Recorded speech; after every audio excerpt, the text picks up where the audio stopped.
नमस्ते दोस्तों। इस वीडियो में आज हम सॉल्व करेंगे यूपी बोर्ड क्लास 12 फिजिक्स का अनसॉल्व पेपर।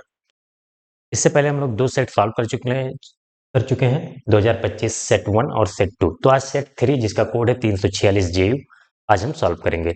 जैसा कि सभी वीडियो लगभग 2 या 3 पार्ट में जाता है, क्योंकि हम कंप्लीट सॉल्व करते हैं तो वीडियो बहुत लंबी हो जाती है, इसलिए 2 पार्ट में हम इसको भी सॉल्व करने वाले हैं। तो सबसे पहले आता है बहुविकल्पीय प्रश्न। आप लोग आंसर लेकर जरूर बैठिए ताकि क्वेश्चन उसमें से देखते रहें।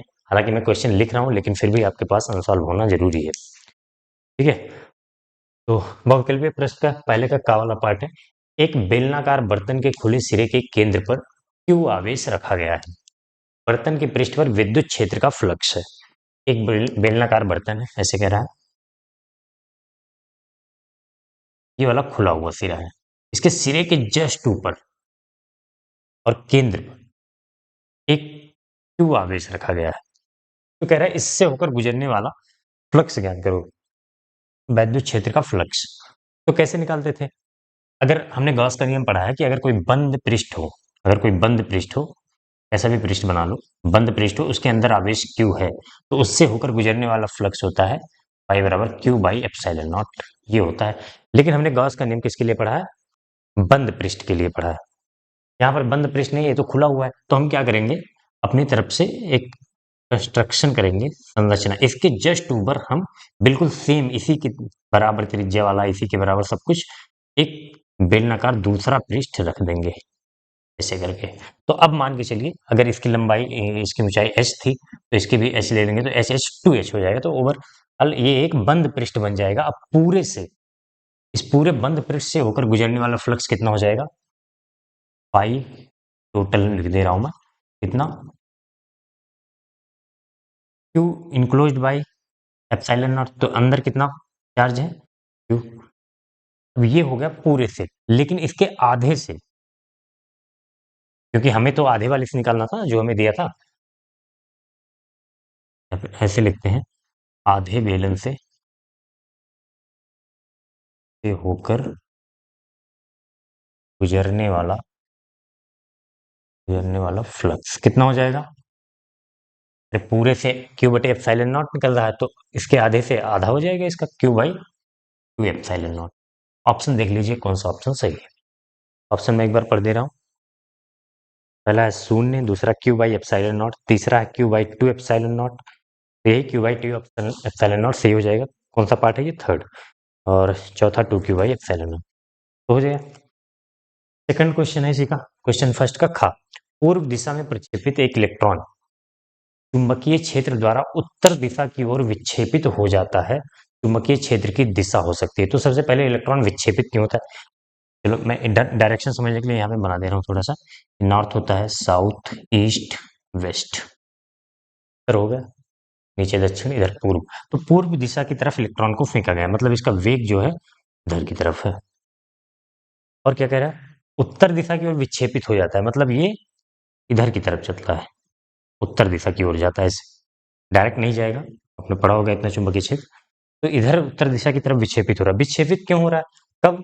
चुंबकीय क्षेत्र में रखा गया है तब ना, चुंबकीय क्षेत्र की दिशा पूछ रहा है। तो चुंबकीय क्षेत्र में रखने पर, जब कोई इलेक्ट्रॉन या कोई आवेश गति करता है, तो उसमें चुंबकीय क्षेत्र में जाने पर उस पर एक चुंबकीय बल लगता है। जिधर चुंबकीय बल लगेगा उधर चुंबकीय वो आवेश जो है गति करेगा। तो इसमें जो है इलेक्ट्रॉन हमारा आवेश है, और ये उत्तर दिशा की तरफ जा रहा है। इसका मतलब क्या हुआ कि जो चुंबकीय बल था वो किधर लग रहा है? उत्तर दिशा की तरफ। मैग्नेटिक फोर्स उत्तर दिशा की तरफ लग रहा है। तो अब अगर आपने फ्लेमिंग के बाएं हाथ का नियम पढ़ा है, ये वाला, तीनों उंगलियों को आपस में लंबवत रखना है। FBI बताया मैंने, याद रखना है इसको। FBI, F से क्या हो गया? चुंबकीय बल, मैग्नेटिक फोर्स, B से चुंबकीय क्षेत्र, I से करंट। तो ये जो है करंट की दिशा, विद्युत धारा की दिशा, और ये चुंबकीय क्षेत्र की दिशा, तो ये बल की दिशा। तो हम इस नियम को लगाएंगे और देखेंगे हमारा जिधर आएगा चुंबकीय क्षेत्र उधर हो जाएगा आंसर। लेकिन यहाँ पे धारा की दिशा आई हम पढ़ते हैं ना, तो धारा किधर बढ़ती है?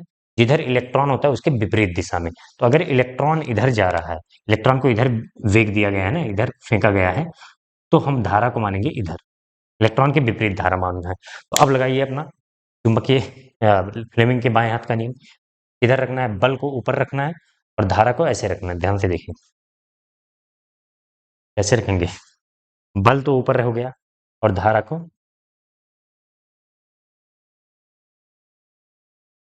बल ऊपर, एफ बी आई धारा।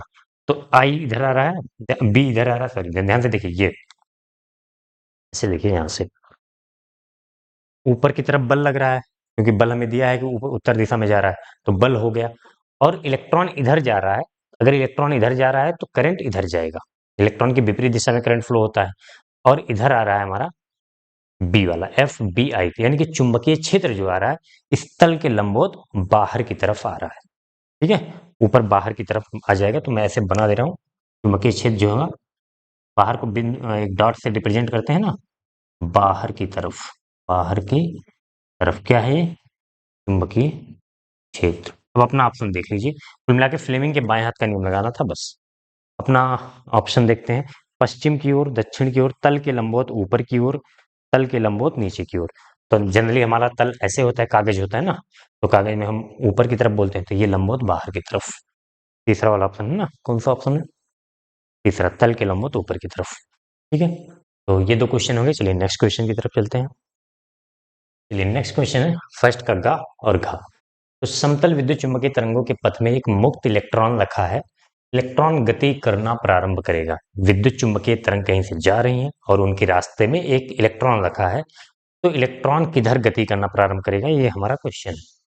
तो इलेक्ट्रॉन गति किधर करेगा, जिधर इलेक्ट्रॉन पर बल आएगा।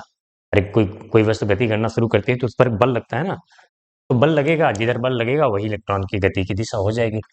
चुंबकीय विद्युत चुम्बकीय तरंग का मतलब क्या होता है, विद्युत चुम्बकीय तरंग मैंने बताया है, पिछले वाले भी कई पार्ट में आया था, कि अगर इधर तरंग जा रही है, तरंग संचरण की दिशा है, तो इधर तीनों जो है तरंग संचरण की दिशा, इसमें विद्युत क्षेत्र होता है, चुंबकीय क्षेत्र होता है। ये हो जाएगा ई की डायरेक्शन, ये हो गया बी की डायरेक्शन, और ये हो गई तरंग संचरण की दिशा। तरंग संचरण की दिशा, तीनों आपस में लंबवत होते हैं। तो हम एक को एक्स एक्सिस से, एक्स अक्ष से, दूसरे को वाई और तीसरे को जेड से, ये बाहर की तरफ तीनों इसमें जो है गति करते हैं। तो यहाँ रास्ते में कहीं पे एक इलेक्ट्रॉन रखा हुआ है, मुक्त इलेक्ट्रॉन है। कह रहा है कि ये भी ये किधर गति करेगा, तो गति उधर ही करेगा जिधर इस पर बल लगेगा। देखिए चुंबकीय क्षेत्र है और वैद्युत क्षेत्र, तो दोनों जो है, चुंबकीय क्षेत्र भी बल लगाता है आवेश पर और वैद्युत क्षेत्र भी बल लगाता है। लेकिन चुंबकीय क्षेत्र के लिए एक शर्त थी, याद रखिए, जब आवेश गति की अवस्था में होगा तभी चुंबकीय क्षेत्र में बल लगता है, नहीं तो नहीं लगता है। क्यू वी बी फार्मूला याद होगा, F equal to Q V B. तो अगर वेलोसिटी ही जीरो है तो चुंबकीय क्षेत्र तो बल नहीं लगाएगा। बचा कौन, वैद्युत क्षेत्र। वैद्युत क्षेत्र किधर बल लगाता है, अगर धन आवेश होता है तो वैद्युत क्षेत्र की दिशा में लगाता है, अगर ऋण आवेश है तो सर वैद्युत क्षेत्र की विपरीत दिशा में लगाएगा। तो ओवरऑल ये जो है नीचे की तरफ गति करेगा। मतलब अगर y प्लस वाई अक्ष में हमने वैद्युत क्षेत्र को दिखाया है, ये माइनस वाई अक्ष में, माइनस वाई अक्ष में गति करेगा। अब यहाँ पे जो तुम्हारे ऑप्शन दिए गए हैं, कौन कौन से ऑप्शन है, वैद्युत क्षेत्र की दिशा में, चुंबकीय क्षेत्र की दिशा में, तरंग संचरण की दिशा में, चुंबकीय क्षेत्र के तल में तथा तरंग संचरण की दिशा में। तो यहाँ पे एक ही देखो, विद्युत क्षेत्र की दिशा में ही है गति। वैद्युत क्षेत्र ऐसे ही होता है ना, वैद्युत क्षेत्र कभी ऐसे होता है इधर प्लस वाई में, माइनस वाई में, प्लस माइनस ऐसे होता है। तो ये एक तरह से देखा जाए तो किसमें है, वैद्युत क्षेत्र की दिशा में ही है। अगर माइनस वाई होता तो ज्यादा परफेक्ट होता, लेकिन नहीं है तो वैद्युत क्षेत्र की दिशा में ही हम लगाएंगे। ठीक है, तो किधर कौन सा ऑप्शन सही हो जाएगा, वैद्युत क्षेत्र की दिशा में, वैद्युत क्षेत्र की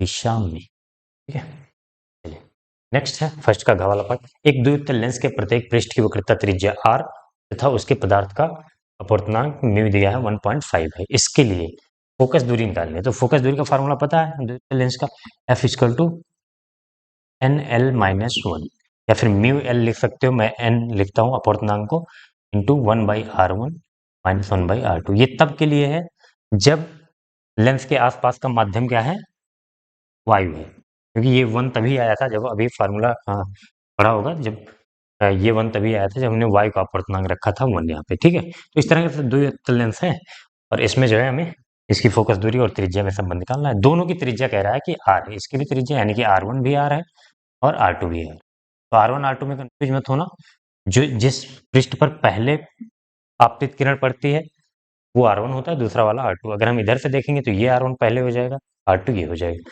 तो हम मान लीजिए अभी इधर से देख रहे हैं, तो फोकस दूरी एन एल कितना दिया है, लेंस के अपवर्तनांक पदार्थ का 1.5 माइनस 1 और 1/r1, इसका देखो चिन्ह के साथ रखेंगे त्रिज्या। इधर से हमने माना है तो आपतित किरण इधर जा रही है तो इसकी त्रिज्या इधर होगी, r1 इक्वल्स टू r।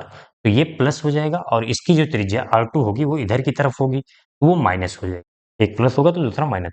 तो r1 को हमने इन 1/r प्लस का लिखा, माइनस 1/r2 ये हम माइनस r लिखेंगे, तो माइनस माइनस हो जाएगा प्लस 1/r। ये कितना हो जाएगा 1.5 माइनस 1, ये हो जाएगा 0.5 इंटू 2/r। ये अभी दिया है 1/f निकला है, ठीक है।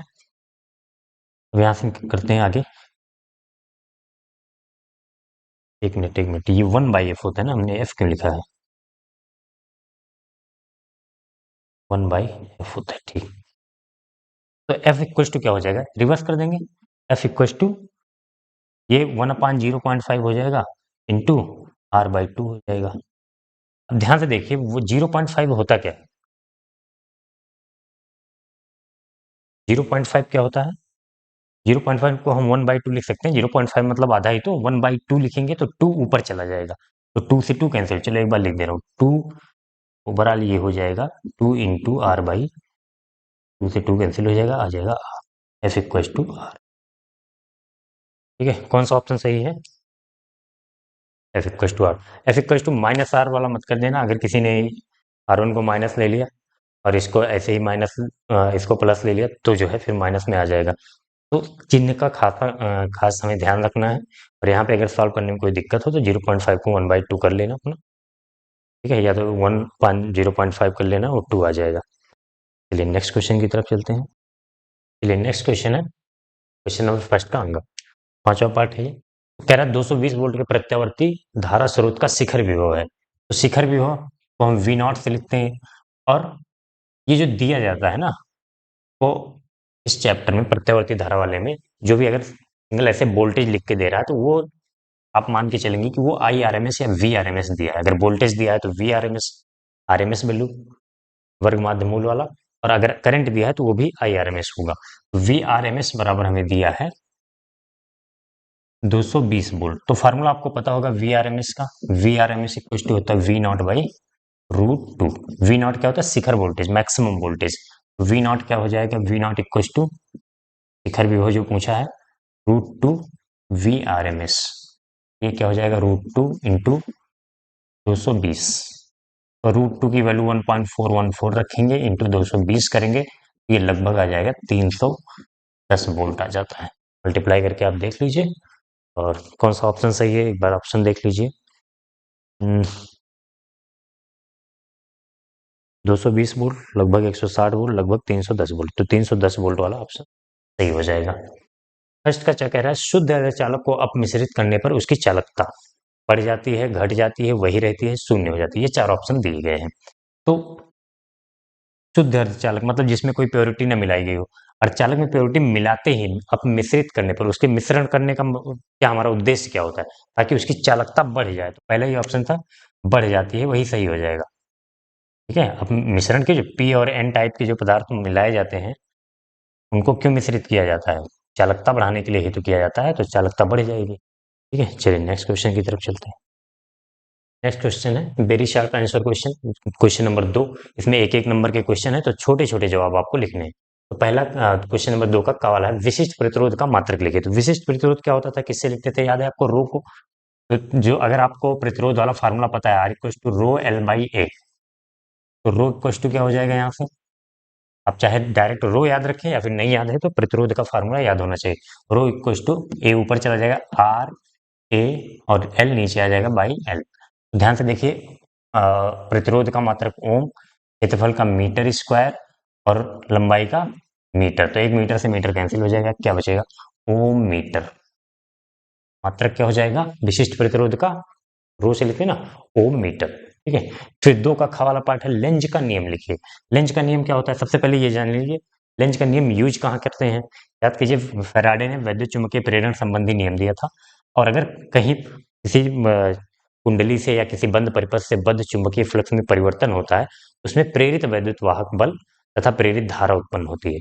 तो जो प्रेरित धारा उत्पन्न होती है, धारा की दिशा बताने के लिए लेंज का नियम का प्रयोग किया जाता है। किस धारा की? प्रेरित धारा। प्रेरित किस लिए यूज किया जाता है? प्रेरित धारा की दिशा बताने के लिए, प्रेरित धारा की दिशा के लिए हम यूज करते हैं लेंज का नियम। अब जो है होता क्या है, तो थ्योरेटिकल क्वेश्चन है, 2 लाइन का डेफिनेशन टाइप का है, तो मैं बोल रहा हूँ, अगर लिखना हो तो लिख लो।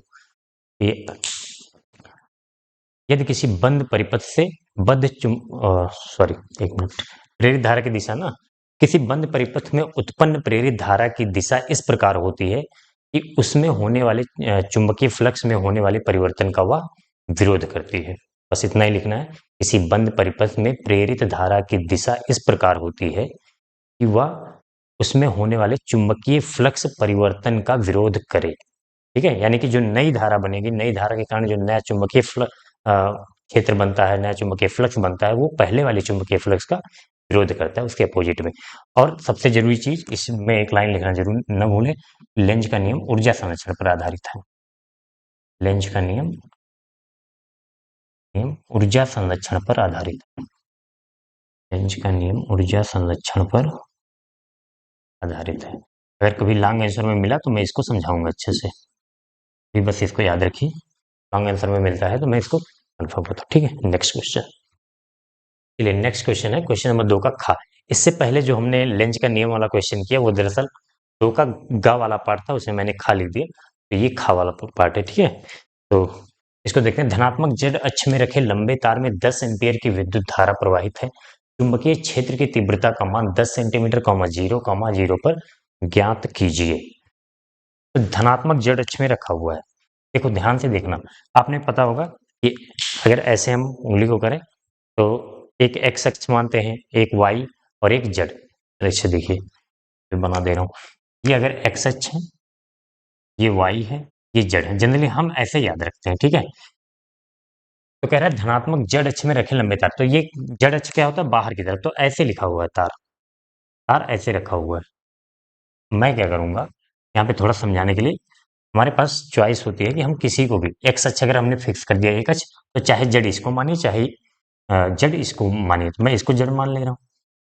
ठीक है, अब इससे आसानी ये होगी आपको समझने में कि तार जो है ऐसे रखा हुआ है बस। ठीक है, जेड ये रखा हुआ, वाई अक्ष ये बाहर वाला हो जाएगा। एक एक्स हम एक्स अक्ष वाला फिक्स कर दें तो वाई और जेड को हम एक दूसरे से जहां चाहे मान सकते हैं, बस शर्त ये है दोनों तीनों जो है एक दूसरे के लंबवत होने चाहिए। ठीक है, ये नहीं कि ये आप जो रटते हो ये वाई अक्ष फिक्स कर दिया, जेड अक्ष बाहर की तरफ ही होगा, ऐसा जरूरी नहीं है। जेड अक्ष हमने इधर ले लिया तो वाई बाहर की तरफ ले लेंगे। ठीक है, चलिए अब कह रहा है कि जेड अक्ष की दिशा में जो है एक तार रखा हुआ है, ऐसे तार रखा हुआ है और उसमें 10 एम्पियर की विद्युत धारा प्रवाहित हो रही है, 10 एम्पियर की, आई बराबर 10 एम्पियर की। तो कह रहा है कि चुंबकीय क्षेत्र की तीव्रता का मान 10 सेंटीमीटर, 0, पर गया। तो ये जो निर्देशांक दिया गया है, ये एक्स वाला निर्देशांक है, ये वाई वाला, ये जेड वाला।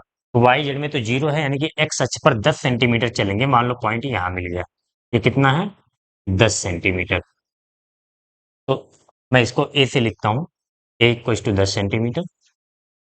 इसको मीटर में बदल लेंगे क्योंकि हम सारी यूनिट एसआई में रखते हैं। 10 सेंटीमीटर 100 से डिवाइड करेंगे तो ये 2 पे 10 होगा, 0.1 मीटर हो जाएगा। ठीक है, सेंटीमीटर को मीटर में बदल दिया, 100 से डिवाइड कर देना बस।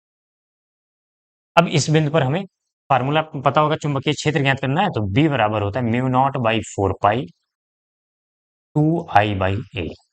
ठीक है, कुछ लोग 2 से 2 काट देते हैं, कहते हैं μ0/2 पाई I/, इसको μ0/4 पाई ही रहने दिया करो ताकि वैल्यू इसकी हमें रखने में आसानी हो। और ए क्या है?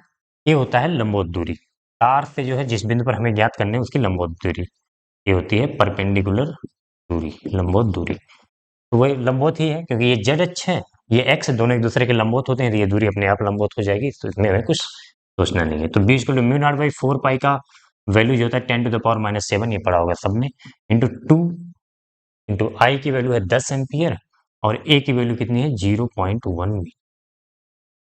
ठीक है, ध्यान से देखिए। अब इसको अगर सॉल्व करोगे, 10.1 है, इसको हटाने के लिए ऊपर 10 से गुणा करो, 100 हो जाएगा। नीचे 10 से गुणा करोगे तो ये दशमलव हट जाएगी। ठीक है, जैसे भी आप कर सकते हो करो अब इसको। तो क्या बचा? 100 मतलब 10 की घात 2 और 10 की घात -7।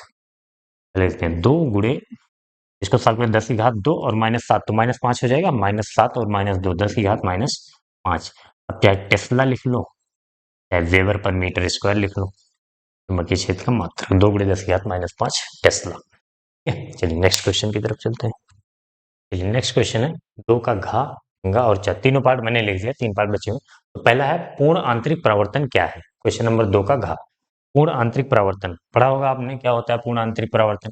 पहले मैं समझा दे रहा हूँ, फिर डेफिनेशन बोल दूंगा, लिख लेना। जैसे मान लीजिए एक माध्यम हमारे पास है, यहाँ पे सघन माध्यम ले लिया ये वाला, और ये माध्यम ले लिया विरल। जिसका अपवर्तनांक ज्यादा होता है वो सघन होता है, जिसका अपवर्तनांक कम होता है वो विरल। मान लीजिए यहाँ से प्रकाश की किरण ऐसे आ रही है, अब हम क्या करेंगे, अभिलंब बनाएंगे। और अगर ये जो आपतन कोण है, अभी हमने मान लिया ये आपतन कोण ग्रेटर देन है आई सी। आई सी क्या है, क्रांतिक कोण। अगर ये आपतन कोण क्रांतिक कोण से बड़ा है, तो जो प्रकाश की किरण है ये उसी माध्यम में पुनः लौट आती है, इसी घटना को हम क्या कहते हैं, पूर्ण आंतरिक परावर्तन। तो परिभाषा क्या बनती है, साथ में लिखते रहिए कि जब प्रकाश की किरण सघन माध्यम से विरल माध्यम में जाती है तथा आपतन कोण क्रांतिक कोण से अधिक हो, तो प्रकाश की किरण पुनः उसी माध्यम में वापस लौट जाती है। इस घटना को हम क्या कहते हैं, पूर्ण आंतरिक परावर्तन। इस घटना को पूर्ण आंतरिक परावर्तन कहते हैं। आप लोग ये फिगर बना दीजिए, हो गया इतना, ठीक है। फिर दूसरा कह रहा है कार्यफलन की परिभाषा दीजिए। कार्यफलन पता है, फोटो इलेक्ट्रिक इफेक्ट में प्रकाश वैद्युत प्रभाव चैप्टर में कार्यफलन पढ़ा होगा। कार्यफलन पहले थोड़ा सा समझाता हूं मैं, कि अगर कोई जो है ये धातु है, ठीक है, ये धातु है, कोई धातु की सतह धातु है, और यहाँ पर जो है प्रकाश की किरण मान लीजिए आ रही है, इस पर प्रकाश का विकिरण आ रहा है कोई फोटॉन। तो इस प्रकाश, आपने इस चैप्टर में पढ़ा होगा किससे बना होता है, फोटॉनों से मिलकर बना होता है, छोटे छोटे कणों से, फोटॉनों से, जिनका द्रव्यमान नहीं होता। तो फोटॉन के पास कुछ ऊर्जा होती है। अब यहाँ से इलेक्ट्रॉन निकालने के लिए, उत्सर्जन करने के लिए एक न्यूनतम ऊर्जा का फोटॉन चाहिए। उस न्यूनतम ऊर्जा को हम बोलते हैं इस धातु का कार्यफलन। ठीक है, हर धातु के लिए अलग अलग होता है, धातु पर निर्भर करता है। जैसे मान लीजिए इसका है 4 इलेक्ट्रॉन वोल्ट, ऐसे एक एग्जाम्पल ले लीजिए। तो क्या है, अगर इस फोटॉन जो आ रहा है उसकी न्यूनतम ऊर्जा 4 इलेक्ट्रॉन वोल्ट है, तभी वो यहाँ से इलेक्ट्रॉन निकाल पाएगा। अगर 4 इलेक्ट्रॉन वोल्ट से कम हो गया तो इलेक्ट्रॉन निकलने की कोई भी चांसेस नहीं है। ठीक है, हालांकि कितनी भी एनर्जी हो जाए, इलेक्ट्रॉन निकलने की 100% हम चांस नहीं दे सकते हैं। ठीक है, लॉन्ग आंसर में आएगा तो डिस्कस करेंगे पूरा। लेकिन अभी कार्यफलन की परिभाषा क्या हो जाएगी, वह न्यूनतम ऊर्जा की मात्रा, फोटॉन किसकी ऊर्जा की बात हो रही है, फोटॉन की। फोटॉन की वह न्यूनतम ऊर्जा की मात्रा जिससे इलेक्ट्रॉन का उत्सर्जन, जिससे किसी धातु की सतह से इलेक्ट्रॉन का उत्सर्जन हो जाए, उस धातु के लिए उसे कार्यफलन कहते हैं। ओवरऑल क्या है, एक ऊर्जा है किसकी, फोटॉन की, जिस वह न्यूनतम ऊर्जा है जिससे इलेक्ट्रॉन का उत्सर्जन हो सके। ठीक है, तो आप डेफिनेशन लिख लीजिए। और तीसरे वाले पे आते हैं, चार वाले पार्ट पे। तो फोटॉन की ऊर्जा का व्यंजक प्लांक नियतांक h तरंगदैर्घ्य लैम्डा के पदों में लिख दी। तो फोटॉन की ऊर्जा का फार्मूला क्या होता है, hc/लैम्डा। इसके पदों में, अगर तुम्हें तरंगदैर्घ्य के पदों में के h क्या है, प्लैंक कांस्टेंट लिख दीजिए, c प्रकाश की चाल है, और लैम्डा है तरंगदैर्घ्य। और अगर आवृत्ति के टर्म से में पूछा जाता है तो hf, जहाँ पे h प्लैंक कांस्टेंट है, f है आवृत्ति। ठीक है, तो ये दो वाला क्वेश्चन नंबर 2 कंप्लीट होता है क्वेश्चन। नेक्स्ट क्वेश्चन है क्वेश्चन नंबर 3 का 2 नंबर वाले क्वेश्चन यहाँ से शुरू है। तो पहला कह रहा है का वाला पार्ट, उपयुक्त परिपथीय आरेख खींचकर वैद्युत परिपथ संबंधी किरचॉफ के नियम लिखिए। तो किरचॉफ का नियम क्या होता है, दो नियम आपने पढ़ा होगा, एक प्रथम नियम जिसे हम धारा संबंधी नियम कहते हैं, या फिर जंक्शन रूल, संधि नियम, केसीएल शॉर्ट फॉर्म में बोलते हैं, किरचॉफ करंट लॉ। तो ये क्या होता है, पहले समझा देता हूँ। अगर किसी संधि है, संधि क्या होती है, जहां पर दो से अधिक तार आकर जुड़े हों उसे हम बोलते हैं संधि। मान लीजिए यहाँ पे एक तार ऐसे गया है, दो तार ऐसे जुड़े हुए हैं, ठीक है। यहाँ पे धारा आ रही आई, यहाँ से I1 जा रही, यहाँ से I2 जा रही है। तो ये नियम क्या कहता है, किसी संधि की तरफ आने वाली धारा का योग बराबर होता है संधि से दूर जाने वाली धारा का।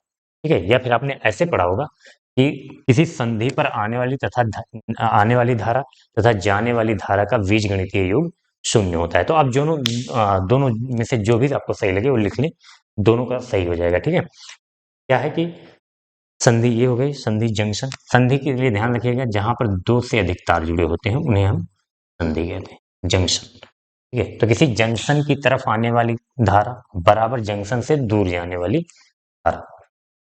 जितनी धारा आ रही है उतनी धारा दूर जाएगी। ये किस सिद्धांत पे काम करता है? आवेश संरक्षण पर। ये भी लिख लीजिएगा, आवेश संरक्षण पर कार्य करता है ये। ऐसे लिखते हैं delta sigma I equal to 0। या फिर यहाँ पे देखिए आने वाली धारा कितनी है? आई बराबर जाने वाली धारा, इसमें I1 जा रहा है, इसमें I2 जा रहा है, तो I1 प्लस I2, ये किरचॉफ का धारा संबंधी नियम। ठीक है, संधि पर आने वाली तथा जाने वाली धाराओं का बीजगणितीय योग शून्य होता है। द्वितीय नियम थोड़ा खास है, मतलब ये ज्यादा यूज होता है। द्वितीय नियम वोल्टता नियम, वोल्टेज संबंधी नियम, या फिर इसे बोलते हैं Kirchhoff voltage law, KVL short में। तो मान लीजिए कोई बंद परिपथ है, इसके लिए क्या होना चाहिए? बंद परिपथ। एक बंद परिपथ समझाने के लिए मैं बना भी दे रहा हूं तुम्हारे।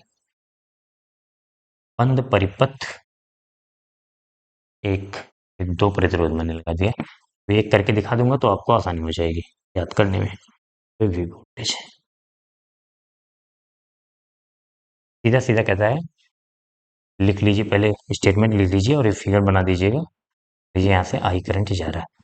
अगर किसी बंद परिपथ में कि विभवांतर में होने वाले परिवर्तन का बीजगणितीय योग शून्य होता है। किसी बंद परिपथ के विभवांतर में होने वाले परिवर्तन का बीजगणितीय योग शून्य होता है। मतलब कोई आप एक लूप लेंगे, लूप जिसे हम बोलते हैं, उसमें जितनी जितनी जगह पे जो जो भी इंस्ट्रूमेंट यूज है, प्रतिरोध होता है, कभी कभी कैपेसिटर संधारित्र यूज हो जाता है, इंडक्टर यूज हो जाता है, तो जो भी यहाँ पे सिर्फ रेजिस्टेंस लिया अभी मैंने सिंपल सा समझाने के लिए।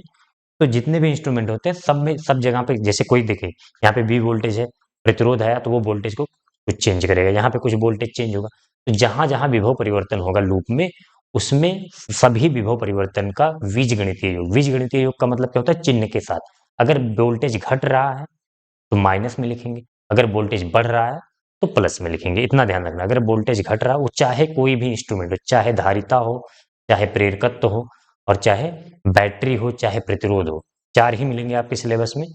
तो चारों में से कुछ भी हो, जहां अगर वोल्टेज घटेगा वहां पे माइनस में लिख देंगे वोल्टेज को, और जहां वोल्टेज बढ़ रहा होगा वहां पे प्लस लिख देंगे। ठीक है, तो आप लिख लीजिए कि किसी बंद परिपथ में होने वाले कुल विभव परिवर्तन का बीजगणितीय योग शून्य होता है। बस इतना लिखना है। Delta V equal to sigma delta V equal to 0। यहाँ पे sigma delta V equal to 0। ठीक है, अब कहो तो मैं एक क्वेश्चन इसमें करके दिखा दूं। तो सबसे पहले हम एक लूप सेलेक्ट करते हैं, A B C D A. Loop कौन सा ले लिया? A B C D A. आप इतना करना चाहें करें, ना कहें करें, बस मैं आपको लगाना थोड़ा सा सिखा दे रहा हूँ। या फिर चलिए छोड़ते हैं, अगर जब किसी लॉन्ग आंसर में पूछा जाएगा तो वहां पे हम लगा के दिखाएंगे। ठीक है, समझा देंगे वहीं पे कैसे लिखे, क्योंकि ये पूरा इसको समझाना थोड़ा सा बड़ा प्रोसेस हो जाएगा। 2 ही नंबर का क्वेश्चन है, तो आपको एक फिगर बना देना है। अरे 1 नंबर ये हो गया, 1 नंबर ये हो गया, दोनों का स्टेटमेंट लिखना है और फिगर बना देना। ठीक है, नेक्स्ट क्वेश्चन पे चलते हैं। चलिए नेक्स्ट क्वेश्चन है 3 का खा। किसी प्रिज्म के लिए आई वैसे डेल वक्र खींचिए तथा वक्र में न्यूनतम विचलन कोण को दर्शाइए। कि प्रिज्म के लिए आई वर्सेस डेल, आई क्या होता है? आपतन कोण होता है, डेल होता है विचलन कोण। तो सीधा सीधा ग्राफ बना देते हैं।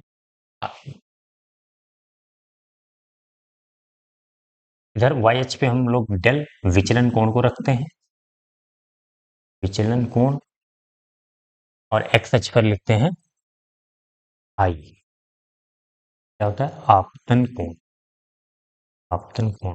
तो ग्राफ को सीधा सीधा आपको याद करना होगा, ऐसा कुछ नहीं है कि हम उसको किसी समीकरण वगैरह से या फिर ऐसे कुछ बना लें। तो ये कुछ इस शेप में ग्राफ होता है। ग्राफ जो हमारा इस शेप में होता है। ठीक है, तो कभी कभी ऑप्शन में दे देता है आई वर्सेस डेल ग्राफ, परवलयाकार, अतिपरवलयाकार, वक्र, ऐसे कुछ करके दे देगा। तो वो कोई फिक्स शेप नहीं है। ठीक है, ना तो परवलय है ना तो अतिपरवलय, कुछ है नहीं। आप लोग इसमें कंफ्यूज मत होइएगा। इसमें नन ऑफ दीज, इनमें से कोई नहीं वाला ऑप्शन सही सिलेक्ट करना है। एक नॉर्मली वक्र होता है बस, और वक्र दिया है तो सही। अब ये क्या है?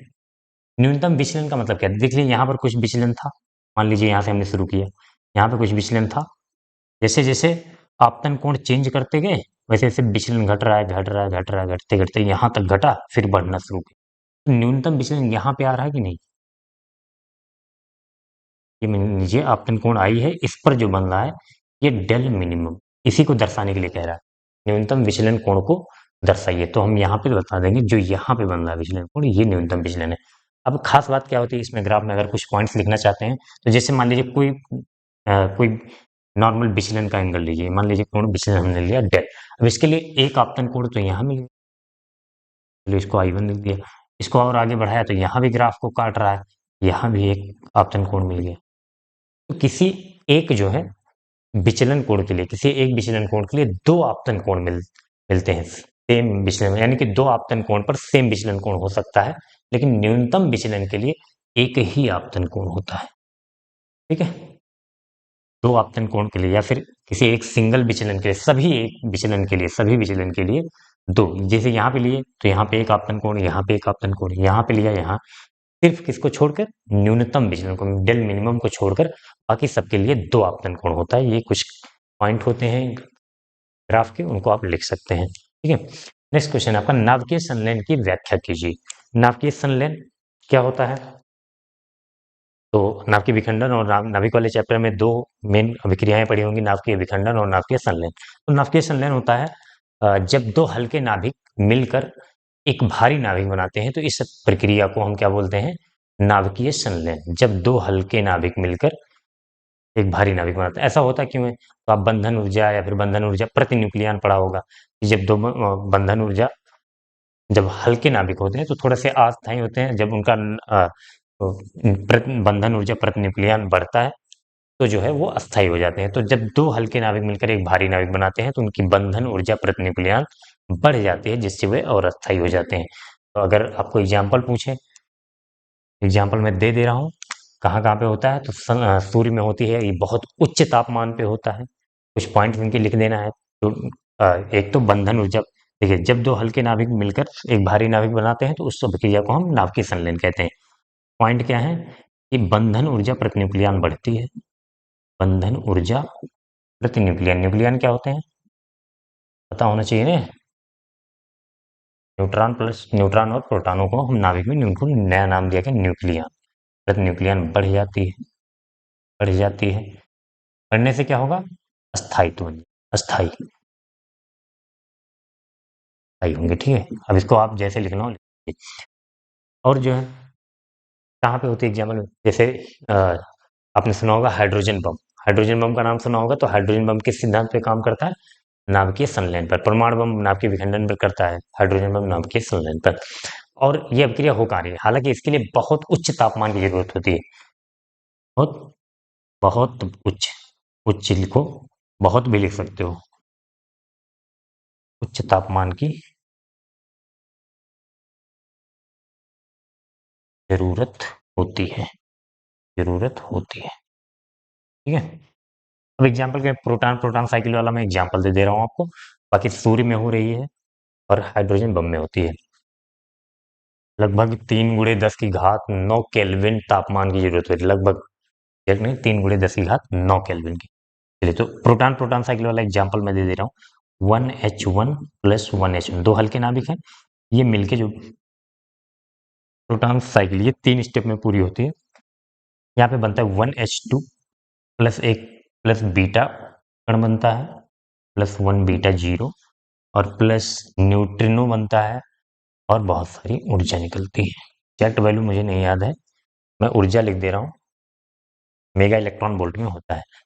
3 स्टेप में होता है, पहला स्टेप ये हो गया। दूसरे में 1H2 और प्लस एक प्रोटॉन वाला, 1H2 + 1H1, ये जो मिलके बनाता है 2He3 बनता है, 2He3 प्लस गामा निकलती है और बहुत सारी ऊर्जा निकलती है।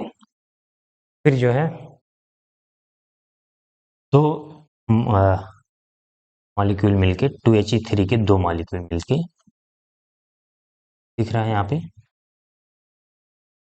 ठीक, 2He3 के दो मॉलिक्यूल मिलके बनाते हैं 2He4, जिसे हम क्या बोलते हैं, हीलियम नाभिक या अल्फा कण। क्या क्या बचेगा यहाँ पे, तो दो प्रोटॉन एक साथ में बनाते 1H1 + 1H1, जो कि अभिक्रिया को आगे ले जाएंगे।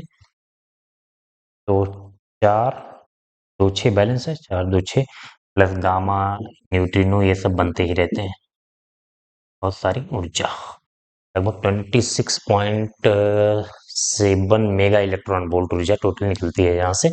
आप नाभिक नाभिकेशन लाइन की व्याख्या कर देंगे, डेफिनेशन लिखेंगे, बंधन ऊर्जा प्रतिनिधिक लाइन, ये सब थोड़े 1 2 पॉइंट लिख देंगे। और अगर आपको रिएक्शन आ रही है तो अच्छी बात है, लिख दीजिए, नहीं आ रही है तो वहीं पे छोड़ दीजिए। ठीक है, चलिए नेक्स्ट क्वेश्चन की तरफ। चलिए नेक्स्ट क्वेश्चन है, क्वेश्चन नंबर 3 का लास्ट वाला पार्ट है। चित्र में प्रदर्शित परिपथ में बैटरी से धारा ज्ञात कीजिए। तो ये फिगर बना हुआ है आपका। अब इसमें ये क्या है, आपने रेजिस्टेंस बैटरी वाले तो सवाल किए होंगे, इसी में इसने डायोड लगा दिया है। इस डायोड का सिंबल पहचानते हैं ना, तो डायोड लगा है। ध्यान से देखिए, ये वाला टर्मिनल बैटरी का प्लस है, तो ये वाले सब प्लस हो जाएंगे, और ये वाला माइनस से जुड़ा है तो ये वाले सब इधर माइनस हो जाएंगे। ठीक है, अब डायोड की खास बात ये होती है कि अगर ये पी वाला पार्ट होता है, ये एन होता है, ये पी हो गया, ये एन, पी एन। अगर प्लस वाला टर्मिनल, बैटरी का प्लस वाला टर्मिनल पी से जुड़ा है और माइनस वाला एन से जुड़ा है, उसे हम बोलते हैं अ, अग्र अग्र अभिनत, फॉरवर्ड बायस। तो फॉरवर्ड बायस में जब डायोड होता है तो करंट जाने देता है।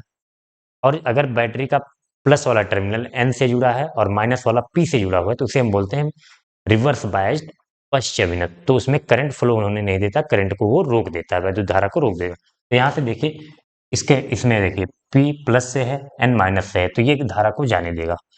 इसमें देखिए प्लस जो है N है वो प्लस से जुड़ा है और P वाला माइनस से जुड़ा है। में प्लस वाला N से जुड़ा है और माइनस वाला P से जुड़ा है, तो ये पश्चाविनत में इसमें कोई धारा नहीं प्रवाहित होगी। ये लगाने न लगाने का कोई मतलब नहीं है।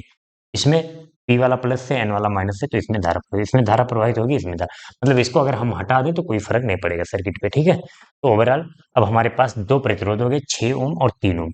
ध्यान से देखिए, ये वाला दोनों समांतर क्रम में है, 6 ओम और 3 ओम। तो आप इसमें लिख दीजिए कि दूसरा वाला डायोड जो है वो पश्चिमी में, तो इसमें कोई धारा प्रवाहित नहीं होगी।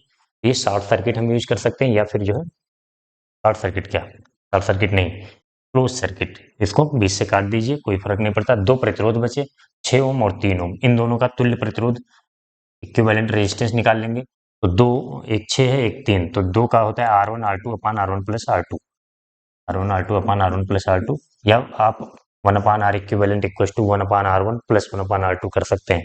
तो कितना हो जाएगा ये, ऊपर गुणा करना है, 6 18 और 6 9, तो कितना हो जाएगा, 2 ओम आ जाएगा। अब हमारे पास बैटरी है, करंट निकाल सकते हैं, आई इक्वल टू वी बटे आर से। बैटरी कितना है, 10 वोल्ट की, और रेजिस्टेंस आया 2, कितनी धारा आ जाएगी, 5 एम्पियर की धारा। ठीक है, बस यही आपको डायोड वाला इसमें दिमाग लगाना था, बाकी कुछ है नहीं क्वेश्चन में। चलिए नेक्स्ट क्वेश्चन। नेक्स्ट क्वेश्चन है क्वेश्चन नंबर 4 का गॉस का नियम लिखिए, एक समान आवेशी सीधे तार के निकट वैद्युत क्षेत्र के सूत्र का निगमन कीजिए। तो गॉस का नियम पहले मैं बोल दे रहा हूँ, लिख लीजिए, आपको थोड़ा सा समझा देता हूँ। अगर कोई बंद आकृति है या बंद सतह है, उसके अंदर आवेश Q है, तो उससे होकर जो गुजरने वाला कुल वैद्युत फ्लक्स है, उसके लिए गॉस ने एक नॉर्मल सीधा सा शॉर्ट सा फार्मूला दिया, शॉर्ट फार्मूला जैसे। नहीं तो इसके लिए हमें वो वैद्युत फ्लक्स निकालने में हमें क्या क्या करना पड़ता था, E dot D A, integration of E dot D A equal to, ये करना पड़ता था, ये करते थे ना, रोज integral of E dot D A, ये निकालना पड़ता था। और यहाँ पे तो इंटीग्रल निकालना बहुत कठिन हो जाता, तो इसके लिए एक आसान तरीका दिया था उसने, उसका नाम क्या था, formula phi equal to Q by epsilon naught. ये कैसे डिफाइन करेंगे इसको, इससे होकर गुजरने वाला कुल फ्लक्स जो है Q by epsilon not. Q क्या है, क्यू इनक्लोज लिख देते हैं, क्यू आई एन। ठीक है, इनक्लोज मतलब बंद पृष्ठ के अंदर। तो किसी बंद पृष्ठ से होकर गुजरने वाला कुल वैद्युत फ्लक्स उसके अंदर स्थित आवेश का 1/एप्सिलॉन नॉट गुना होता है। यही स्टेटमेंट लिखना है आपको। फिर जो है ये गॉस का नियम हो गया। अब इससे जो हमें निकालना है, एक समान आवेशी सीधे तार के निकट वैद्युत क्षेत्र के सूत्र का निगमन कीजिए। तो ये एक समान आवेशी सीधे तार के निकट, ये जो फार्मूला लगता है वो लंबे तार के लिए या फिर अनंत लंबाई के तार के लिए, तो ये शायद इसमें मिस है या फिर मैंने नहीं लिखा है। ठीक है, तो लंबे तार के लिए हम ये फार्मूला लगाएंगे, गॉस का नियम लगा सकते हैं। अगर कोई फिक्स लंबाई का तार दिया हो तो वहां पे नहीं चलता है। तो हम क्या करेंगे, सबसे पहले एक अनंत लंबाई का तार ले लेंगे, अनंत लंबाई का तार ले लेंगे। ठीक है। इस पर मान लीजिए कोई आवेश दे दिया, आवेशित तार है तो धन आवेश दे दिया। अब अगर लंबा तार है तो उसके कारण जो वैद्युत क्षेत्र बनता है वो बिल्कुल सीधी सीधी रेखाएं ऐसे बनती हैं। ये मत सोचिए कि यहाँ पर अगर हम वैद्युत क्षेत्र निकालें तो इसके कारण इधर होगा, इसके कारण इधर होगा। ओवरऑल सब कैंसिल होकर सीधे ही आते हैं, वैद्युत क्षेत्र इधर इधर आता है। ठीक है, तो हमें इसके निकट कोई बिंदु ले लेना। मान लीजिए हमने यहाँ से आर दूरी पर एक बिंदु ले लिया पी। यहाँ पर हमें वैद्युत क्षेत्र निकालना है। अब इस पे देखिए आवेश तो हम निकाल नहीं सकते हैं। आवेश क्यों नहीं निकाल सकते? क्योंकि अनंत लंबाई है। तो इस पर दिया जाता है रेखीय आवेश घनत्व। रेखीय आवेश घनत्व, ये सब आपको मानना पड़ेगा, क्वेश्चन में कुछ दिया नहीं है। रेखीय आवेश घनत्व कितना दिया है? लैम्डा। और ये होता क्या है? लैम्डा बराबर होता है क्यू बाई एल। मतलब एकांक लंबाई में स्थित आवेश को रेखीय आवेश घनत्व कहते हैं, तो क्यू बाई एल। हमने क्या किया? अब देखो तरीका क्या है, कोई भी अपने एक समान आवेशित गोले का निकाला होगा या फिर बेलन का निकालते हैं, बहुत सारे चीजों का हम निकाल सकते हैं गॉस के नियम से अभी जो है, या फिर एक अनंत लंबाई के चादर का भी निकाला होगा।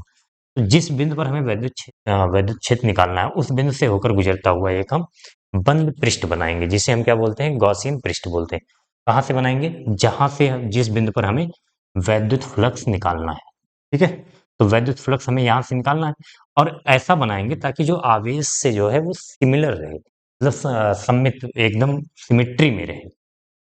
सिमिट्री का मतलब बंद पृष्ठ जो बनाएंगे वो आवेश से या फिर तार से बराबर दूरी पर उसका पृष्ठ है। तो आप ध्यान से सोचिए, ये एक तार है, इसके ऊपर अगर हम ऐसे गोल पाइप लगा दें तो उसके पाइप का जो पृष्ठ होगा उसके चारों तरफ बराबर दूरी पे होगा, उसकी त्रिज्या के बराबर कि नहीं?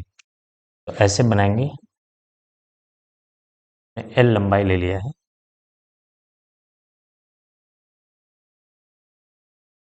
ये हमारा क्या हो गया?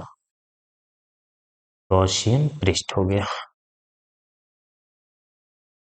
गॉसियन पृष्ठ, ठीक है, त्रिज्या है आर। अब यहां से जो है वैद्युत क्षेत्र ऐसे निकल रहा होगा, वैद्युत क्षेत्र ऐसे निकल रहा होगा। मान लीजिए वैद्युत क्षेत्र की दिशा है ई और यहाँ पे छोटा सा क्षेत्रफल लिया है डी। ठीक है, डी ए क्षेत्रफल भी बाहर की तरफ होगा और वैद्युत क्षेत्र भी बाहर की तरफ होगा। तो सबसे पहले हम अपने कन्वेंशनल मेथड से वैद्युत फ्लक्स कैलकुलेट करते हैं। क्या होता था? Close integral of E dot D. क्या हो जाएगा ये? फ्लक्स कैलकुलेट करें ना तो फाई बराबर फ्लो। अब देखिए ये जो ऊपर वाले दोनों बंद पृष्ठ हैं, तो मान लीजिए हमने यहाँ भी बंद कर दिया है, ऊपर वाले बंद पृष्ठ हैं उनसे कोई फ्लक्स तो निकलेगा। मान लीजिए यहाँ पे फाई बंद कर दिया हमने, यहाँ पे फाई कर दिया, यहाँ पे फाई टू कर दिया। जो ये वक्र पृष्ठ है गोल वाला, उसके कारण जो है फाई है। बाकी ऊपर नीचे वाले जो गोलीय पृष्ठ हैं उनके कारण फाई वन फाई टू। तो phi one phi two zero होंगे कि नहीं बताइए? क्यों? क्योंकि क्या होता है, ई डॉट डी ए, यहाँ पे तो कोई वैद्युत क्षेत्र ही नहीं निकल रहा है। या फिर अगर वैद्युत क्षेत्र है तो यहाँ से देखिए ऐसे है और ए इधर होगा, इसका क्षेत्रफल ऊपर की तरफ और वैद्युत क्षेत्र इधर की तरफ, दोनों के बीच का कितना 90 अंश। तो ई डी ए कॉस 90 हो जाएगा, कॉस 90 की वैल्यू जीरो हो जाएगी। तो ओवरऑल फ्लक्स फाई वन और फाई टू से फ्लक्स जीरो हो जाएगा, फाई वन फाई टू बचेगा, जो फाई बचेगा। तो इसके लिए हम कैलकुलेट करते हैं, तो इसको लिखेंगे E D A cos zero. यहाँ पे 0 डिग्री एंगल है, जिधर वैद्युत क्षेत्र है उधर ही वैद्युत एरिया वेक्टर है, क्षेत्रफल सदिश है, तो जो है थीटा कितना हो जाएगा? जीरो। तो इसको मैं लिख दे रहा हूँ ई डी। ठीक है, ई को बाहर निकाल लेते हैं। क्यों? क्योंकि कांस्टेंट होता है नियत वैद्युत क्षेत्र में, नियत वैद्युत क्षेत्र में ही हम गॉस का नियम यूज करते हैं। ये वैद्युत क्षेत्र कांस्टेंट कैसे होता है? अगर आपके में दिमाग में आता है, बच्चों के दिमाग में ये क्यों कांस्टेंट होता है, कैसे पता चलेगा? तो ये चीजें हमें आप या तो बुक्स में हम बताई गए रहते हैं या तो टीचर हमें बताते हैं, तभी हमें ये पता चलता है। ठीक है, या तो ये ऐसा कोई नियम तो था नहीं जिसमें हमने इसको कैलकुलेट किया हो। ये ई कांस्टेंट आया है, अगर कैलकुलेट कर ही लिया होता तो फिर यहाँ क्यों लगाते? ये सब छोटी छोटी बातें हैं जिसको हमें ध्यान रखना होगा। आप इनको अपने टीचर की हेल्प से या फिर अपने बुक की हेल्प से इनको दिमाग में रखते हैं कि एक अनंत लंबाई के तार के कारण जो वैद्युत क्षेत्र आता है वो नियत आता है, कांस्टेंट आता है, और इस उससे दूर की तरफ होता है अगर धनावेश है तो ई नियत होगा तो बाहर कर लेंगे ई ए। ठीक है, फाई बराबर क्या हो जाएगा? ई इंटू डी ए का इंटीग्रेशन ए हो जाएगा। डी ए का इंटीग्रेशन ए मतलब क्षेत्रफल, किसका क्षेत्रफल? ये जो वक्र पृष्ठ घूम रहा है उसका क्षेत्रफल। तो इसका अगर लंबाई हमने एल माना है और त्रिज्या इसकी r है, तो वक्र पृष्ठ, बेलन के वक्र पृष्ठ का क्षेत्रफल क्या हो जाता है, याद है, 2πr इंटू एल, 2πr, ये फ्लक्स आ गया। अब गॉस का नियम अगर लगा दें हम यहाँ पे, गॉस के नियम से पहले हम अपने मेथड से जो फार्मूला, जो हम लोग बेसिक मेथड पढ़ा था ना स्टार्टिंग में, फिर फ्लक्स निकालेंगे। अब जो है गॉस के नियम से, तो गॉस ने क्या बताया, पाई बराबर Q enclosed upon epsilon not. अब कितना क्यू इसके अंदर आएगा, तो लैम्डा बराबर होता है क्यू, हमने मान लिया क्यू इनक्लोज, इसके अंदर जो आवेश है क्यू आई एन से लिखा है, अपॉन एप्सिलॉन नॉट। तो क्यू इनक्लोज कितना हो जाएगा, lambda epsilon naught, sorry lambda upon L होगा, lambda equal to Q by L, तो क्यू इनक्लोज बाई एल, तो क्यू इनक्लोज इक्वल टू कितना हो जाएगा, लैम्डा एल, एक मतलब प्रति एकांक लंबाई में आवेश की मात्रा को हम रेखीय आवेश घनत्व कहते हैं। तो यहाँ पे रखिए लैम्डा एल अपॉन एप्सिलॉन, चाहो तो इसको इक्वेशन फर्स्ट बोल दो, इसको इक्वेशन सेकंड बोल दो। अब इक्वेशन फर्स्ट और सेकंड में देखो, दोनों में फ्लक्स निकाला है हमने, एक इंटीग्रेशन मेथड से निकाला है, एक गॉस के नियम से, तो फ्लक्स दोनों बराबर होने चाहिए, समीकरण 1 व 2 से, समीकरण 1 व 2 से, या फिर ऐसे समझ लो, बायां पक्ष बराबर है तो दाहिने पक्ष भी बराबर होना चाहिए। ई इंटू 2πr_l बराबर क्या हो जाएगा, lambda L upon epsilon not, lambda L upon epsilon not, L से एल कैंसिल हो जाएगा, ई बराबर क्या बचेगा, लैम्डा अपॉन 2πr, इधर चला जाएगा, 2πr एप्सिलॉन नॉट, यही आपको प्रूफ करना है। सीधे तार के कारण किसी बिंदु पर तार के निकट वैद्युत क्षेत्र की तीव्रता, ये बराबर lambda upon 2πr epsilon not. ठीक है, चलिए नेक्स्ट क्वेश्चन की तरफ चलते हैं। चलिए नेक्स्ट क्वेश्चन है 4 का ख, दर्शाए गए परिपथ में 2 ओम तथा 10 ओम के प्रतिरोधकों में प्रवाहित धाराएं, यही क्वेश्चन, 2 ओम तथा 10 ओम के प्रतिरोधकों में प्रवाहित धाराएं एवं संधारित्र पर आवेश की गणना कीजिए, एवं संधारित्र पर आवेश की गणना कीजिए। तो 2 ओम और 10 ओम में प्रवाहित धारा में ज्ञात करनी है, और संधारित्र पर जो है आवेश कितना है ये बताना है। तो ध्यान दीजिएगा, अगर कभी भी आपके सर्किट में परिपथ में संधारित्र मिल जाए, तो वहां पे एक होता है, हम बोलते हैं स्टेडी स्टेट में हम सारी कैलकुलेशन करते हैं। स्टेडी स्टेट का मतलब क्या होता है, मैं समझा रहा हूँ, अस्थायी अवस्था शायद बोलते हैं हिंदी में, फिर कुछ और बोलते होंगे, देख लेना। अस्थायी अवस्था, अस्थायी स्टेडी स्टेट का मतलब जब कैपेसिटर फुल चार्ज हो जाता है, जो आपका संधारित्र लगा हो वो चार्ज हो जाता है, और जब चार्ज हो जाता है, शुरुआत में क्या होता है, जैसे मान लीजिए यहाँ पे हमने एक वो लगा दिया है, स्विच लगा, ठीक है, स्विच लगा दिया, तो जैसे स्विच क्लोज करेंगे तुरंत धारा प्रवाहित होगी, और धारा प्रवाहित होगी तो कैपेसिटर चार्ज होगा, और कैपेसिटर को चार्ज होने में वो मिली सेकेंड लगता है, बहुत कम टाइम लगता है। तो उसके दौरान धारा जो है, पहले तो फुल धारा जाती है, फिर घटती रहती है, चार्जिंग की ड्यूरेशन हम बोलते हैं, एक तो स्टेडी स्टेट होता है, एक तो ड्यूरिंग चार्जिंग होता है।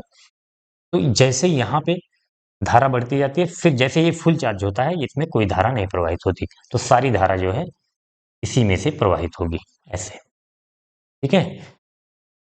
तो जब तक ये चार्ज नहीं होगा, इसमें धारा प्रवाहित होगी, जैसे फुल चार्ज हो जाएगा तो इस ब्रांच में कोई भी धारा प्रवाहित नहीं होगी, इसका मतलब स्टेडी स्टेट में 10 ओम में प्रवाहित धारा 0 हो जाएगी, ठीक है। और सारी कैलकुलेशन हम ऐसे यहाँ पे क्वेश्चन में लिखना चाहिए कि अस्थायी अवस्था में इसमें धारा बताइए, इसमें आवेश, क्योंकि आवेश भी पूछा है, तो आवेश कब मिलेगा हमें, फुल आवेश अगर किसी टाइम पे दिया होता तो वो टाइम कैलकुलेशन तो शायद आपके सिलेबस में भी नहीं होगा, इक्वेशन वगैरह बनती हैं। तो अभी हम अस्थायी अवस्था की बात करेंगे। अस्थायी अवस्था में ध्यान रखिएगा, जैसे ही कैपेसिटर फुल चार्ज होगा, इसमें कोई करंट नहीं फ्लो होगा। अस्थायी अवस्था का मतलब जब संधारित्र जब संधारित्र कितना चार्ज होगा, 100% चार्ज हो गया हो, चार्ज हो गया हो, तो उसे हम क्या कहते हैं, स्टेडी स्टेट, ठीक है। तो अब कैलकुलेशन करिए, तो मान लीजिए हमने स्टेडी स्टेट में कैलकुलेशन करना है, ये जो है फुली चार्ज हो गया है, तो अब इसको हटा दें, चलिए फिर से मैं सर्किट बना देता हूँ आपकी आसानी के लिए। 2 वोल्ट का यहाँ पे, 2 ओम का यहाँ पे रेजिस्टेंस, और ये 8 ओम का यहाँ पे लगा, ठीक है, ये सर्किट है। तो अब ध्यान से देखिएगा, तो 8 ओम और 2 ओम किसमें है, श्रेणी क्रम, यहाँ पे लिख दें, तुल्य प्रतिरोध निकाल लें, 8 ओम हुआ 2 ओम श्रेणी क्रम में, किसमें है, वही रेजिस्टेंस है ना, श्रेणी क्रम में है। तो आर इक्विवेलेंट यानी कि तुल्य प्रतिरोध कितना हो जाएगा, क्योंकि धारा निकालना है ना, धारा निकालने के लिए हमें क्या करना होगा, तुल्य प्रतिरोध की जरूरत पड़ेगी। तो 8 + 2 यानी कि 10। ठीक है, अब करंट कितना हो जाएगा इस सर्किट में, मान लीजिए आई करंट बता, I equal to V upon R equivalent. Total प्रतिरोध कितना है वो रख देंगे, तो वी है कितना, बैटरी का वोल्टेज कितना है 2 वोल्ट अपॉन प्रतिरोध है 10, तो कितना हो जाएगा 0.2 एम्पीयर। धारा किसमें ज्ञात करना था, तो 2 एम्पियर में तो हमने धारा निकाल, 2 ओम में, देखिए यहाँ पे 0.2 एम्पियर जा रहा है, तो वो भी 8 ओम में भी वही जाएगा और 2 ओम में भी, क्योंकि दोनों श्रेणी क्रम में है, श्रेणी क्रम में धारा सेम होती है। तो पहला जवाब हमें मिल गया, 2 ओम प्रतिरोध में, 2 ओम प्रतिरोध में धारा कितनी, 0.2 एम्पियर। यहाँ से हमने कैलकुलेट कर लिया। दूसरा भी जवाब मिल चुका है, दूसरा अगर स्टेडी स्टेट में हम कैलकुलेशन कर रहे हैं तो 10 ओम में ये ब्रांच कट जाएगी, मतलब इसमें कोई धारा नहीं प्रवाहित होगी, तो 10 ओम में कितनी धारा प्रवाहित होगी, 10 ओम में प्रवाहित धारा कितना हो जाएगा, 0। ठीक है, अस्थायी अवस्था में, वैसे क्वेश्चन में लिखता है कि अस्थायी अवस्था में कैलकुलेशन, नहीं लिखा है, अगर संधारित्र लगा हुआ है तब भी हम अस्थायी अवस्था में ही करेंगे। ठीक है, अब बात आती है किसकी, हमें संधारित्र पर आवेश की गणना करनी है, आवेश कितना है इस पे, तो कितना आवेश होगा, कैसे पता चलेगा, तो संधारित्र में आपने पढ़ा होगा C बराबर, मतलब उसकी जो धारिता होती है C बराबर Q/V। तो आवेश Q बराबर क्या हो जाएगा, CV। C तो हमें दिया है 10 माइक्रोफैरड, V नहीं पता है। अब ध्यान से देखिए, 8 ओम का हम विभवांतर निकाल सकते हैं कि नहीं, क्योंकि इसमें धारा तो अब पता चल चुकी है ना कितनी धारा जा रही है 0.2 में। तो ध्यान से देखिएगा, पहले मैं 8 ओम में, 8 ओम प्रतिरोध का विभवांतर निकालेंगे। क्यों निकाल रहे हैं विभवांतर अभी बता देते हैं। 8 ओम का विभवांतर कितना हो जाएगा, V बराबर आई आर, V बराबर आई कितना इसमें है 0.2 एम्पियर, इसमें कितना धारा प्रवाहित है 0.2 इंटू रेजिस्टेंस कितना है 8, तो 8 दूनी 16, 1.6 वोल्ट। अब अगर ये 1.6 वोल्ट है तो इसमें करंट नहीं फ्लो हो रहा है, तो इसका मतलब कुछ है ही नहीं यहाँ पे। तो संधारित्र क्या इसके समांतर क्रम में जुड़ा हुआ है, अरे यहाँ पे मान लीजिए 1.6 वोल्ट, तो इसको 1.6 हाई मान लो और इसको 0 मान लो, तो ये भी 1.6 पे हो गया, ये भी 0 पे हो गया। तो जो विभवांतर इस 8 ओम प्रतिरोध का है वही विभवांतर इस संधारित्र का होगा, क्योंकि दोनों समांतर क्रम में जुड़े हैं। आपने पढ़ा होगा समांतर क्रम में चाहे प्रतिरोध है चाहे संधारित्र है कैपेसिटर, तो उन दोनों का क्या होता है, विभवांतर सेम होता है। श्रेणी क्रम में विभवांतर अलग अलग होता है, धारा सेम होती है, समांतर क्रम में विभवांतर सेम होता है और धारा अलग अलग होती है। ठीक है, तो 8 ओम और संधारित्र, 8 ओम और कैपेसिटर, संधारित्र, संधारित्र समान विभव, कितने विभव पर, समान विभव, और वो विभव कितना होगा 1.6 वोल्ट पर होंगे। अतः क्यू बराबर क्या है, आवेश निकालना है CV, तो C कितना है, यह है 10 माइक्रोफैरड, 10 माइक्रोफैरड इंटू, और वोल्टेज कितना दिया है 1.6 वोल्ट, तो 16 दाम 160 यानी कि 1 घंटे 10 मिनट, तो क्यू बराबर हो जाएगा 16 माइक्रो में रखा है फैरड, तो माइक्रो कूलम, कितना आवेश आ जाएगा 16 माइक्रो कूलम। ठीक है, उम्मीद करता हूँ आपको ये क्वेश्चन समझ में आया होगा। बस ध्यान रखिएगा कभी भी संधारित्र आए तो मैं अस्थायी अवस्था, स्टेडी स्टेट, स्टेडी स्टेट क्या होता है, जिस ब्रांच में संधारित्र लगा होगा वो फुल चार्ज हो जाएगा और वो ब्रांच में करंट नहीं फ्लो होगा, कोई भी धारा प्रवाहित नहीं होगी। ठीक है, नेक्स्ट क्वेश्चन, नेक्स्ट क्वेश्चन है 4 का ग, एम्पियर नियम की सहायता से लंबी धारावाही परिनालिका के अंदर उत्पन्न चुंबकीय क्षेत्र की तीव्रता का व्यंजक प्राप्त कीजिए। चलिए करते हैं, ये तो शायद पिछले वाले सेट में भी था, 2 में या 1 में किसी में था, कराया था मैंने। तो धारावाही परिनालिका क्या होती है, एक विद्युत रोधी कुचालक पदार्थ की एक पाइप होती है, उस पे जो है ऐसे बहुत सारे तार जो हैं लपेटे जाते हैं, बहुत टाइटली लपेटे जाते हैं, और कैसे तार होते हैं? विद्युत रोधी, तांबा का तार ही होता है, तांबा ही होता है, लेकिन विद्युत रोधी होता है क्योंकि पास पास लपेटे जाते हैं। तो इस संरचना को हम क्या बोलते हैं? धारावाही प्रणाली। इसमें से मान लीजिए करंट फ्लो हो रहा है, ठीक है, तो इधर से मान लो करंट जा रहा है, आई, इधर से निकल रहा है, आई। तो इधर से क्लॉकवाइज दिखेगा तो उधर साउथ पोल बनता है, इधर।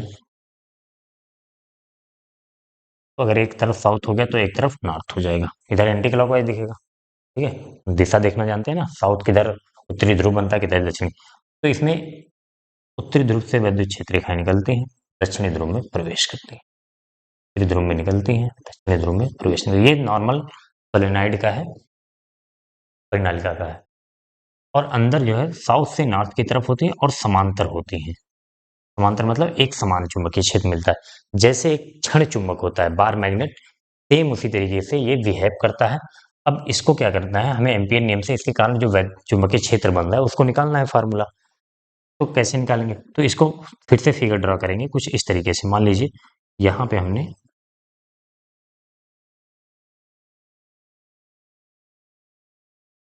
इस तरीके से दो किनारों को ऐसे बनाया, ये पूरा है गोल ही, बस मैंने ऊपर वाले पार्ट को बनाया है और नीचे वाले पार्ट को बनाया है। अब यहाँ से मान लीजिए करंट जो है, ध्यान से देखिए, यहाँ पे बाहर आ रहा है और नीचे वाले पे देखेंगे तो अंदर जाएगा, नीचे वाले अंदर जा रहा है, ऊपर बाहर आ रहा है। तो बाहर को हम किससे? डॉट से बनाते हैं, डॉट से बना दिए, डॉट से बना दिए। और अंदर वाले पार्ट को क्रॉस से बनाते हैं, यहाँ से क्रॉस से बना दिए, ठीक है। इसमें कुछ एजम्पशन है कि लंबी धारावाही प्रणालिका के लिए हम एम्पियर का नियम लगा सकते हैं, क्योंकि फिर जो है चुंबकीय क्षेत्र बाहर आ जाएगा, बाहर माना, एजम्पशन मान लो इसको, प्रणालिका के बाहर। हालांकि जब हम एक फिक्स लेंथ का लेते हैं, छोटी लेंथ का लेते हैं, तो बाहर चुंबकीय क्षेत्र आता है, लेकिन जब हम लंबी धारावाही लेते हैं जो कि क्वेश्चन में दिया गया है, तो वहां पे नहीं आएगा। प्रणालिका के बाहर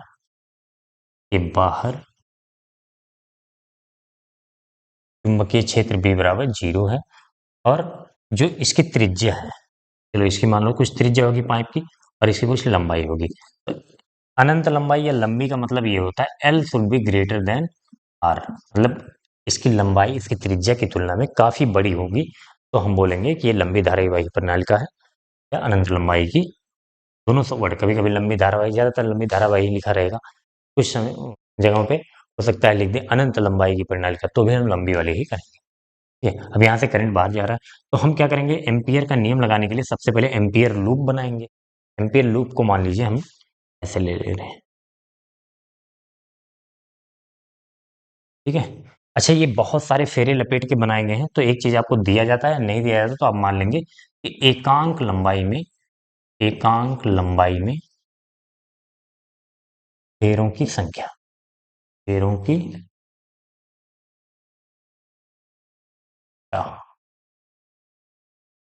बराबर स्मॉल एन, ठीक है। अब ध्यान से देखिएगा, तो इसमें हम एम्पियर लूप बनाते हैं ए बी सी डी करके, ए बी सी डी, ठीक है। एम्पियर लूप बनाए, इसमें मान लीजिए कुछ फेरे आ रहे होंगे,